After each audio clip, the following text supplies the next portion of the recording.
Abiso sa mga motorista, simula sa susunod na linggo, balik na ang No Contact Apprehension Policy o NCAP ng MMDA. Kung saan-saan yan ipatutupad at kung paano ang magiging proseso, lalo na sa mga mahuhuling lalabag sa batas trapiko, alamin natin sa pagtutok ni Joseph Moro. Sa Lunes, May 26, ipatutupad ng muli ng Metro Manila Development Authority o MMDA ang No Contact Apprehension Policy o NCAP sa ilang lansangan sa ilalim ng kanilang jurisdiksyon matapos tanggalin ng Korte Suprema ang temporary restraining order dito. Ilan lamang ito sa mga monitor ng MMDA dun sa kanilang mga kamera na gagamitin nila sa NCAP o yung No Contact Apprehension Policy. At isa doon sa mga lugar kung saan merong NCAP na ipatutupad ang MMDA ay sa Commonwealth Avenue sa Quezon City kung saan kitang-kita ng mga kamera ng MMDA, ng mga mata ng MMDA, ang mga traffic violators. Ayon kay MMDA Chairman Romando Artes, bukod sa Commonwealth Avenue, ang ilan pang mga lugar na may NCAP ang MMDA ay sa EDSA, C5, Ortigas, Ross Boulevard at Mabuhay Lanes. Malinaw ang mga CCTV ng MMDA. Pwede ring i-zoom in ang mga ito. Basically, yung mga violations po instead na physically i-apprehend ng ating mga enforcers, ay CCTV cameras na po ang huhuli. Then, ipapadala na lang po namin yung notice of violation sa registered address po nila sa LTO.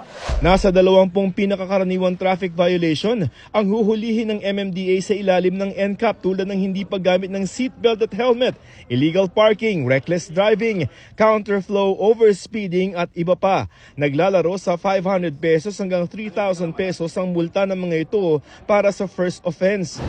Sa halimbawang ipinakita sa amin ng MMDA na kunyari ay huli, walang takas ang motorsiklo na ito sa mga kamera ng MMDA. May litrato kung saan at kailan nangyari ang traffic violation at naka-zoom in ang plate number. Bahagi ito ng ipadadalang notice of violation sa address na nakarehistro sa Land Transportation Office.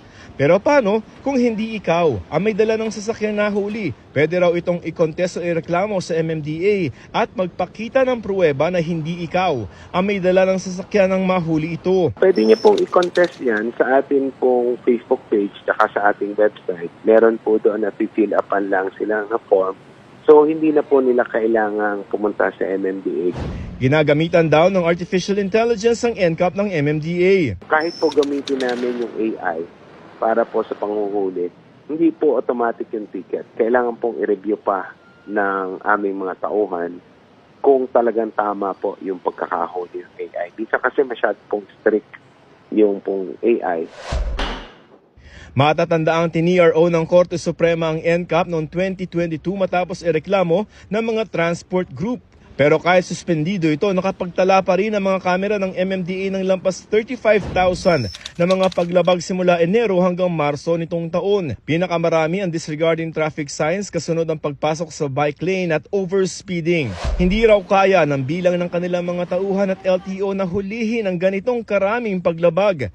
Kaya hiniling ng MMDA sa korte na i-lift ang TRO nila, lalo't sisimula ng EDSA rebuilding sa June 13 kung saan heavy traffic ang kakaharapin ng publiko. Kahit yung no contact apprehension, marami ding problema yan, no? Kailangan ayusin yan. Proseso po ito. It's a step in the right direction. Big victory yan for not just for the government but also for the motorists and the commuters, no? Kasi it will impact a lot yung enforcement ng road safety. Hindi naman sakop ng nilift na TRO ang sariling NCAP ng ilang mga lokal na pamahalaan sa Metro Manila at ibang bahagi ng bansa.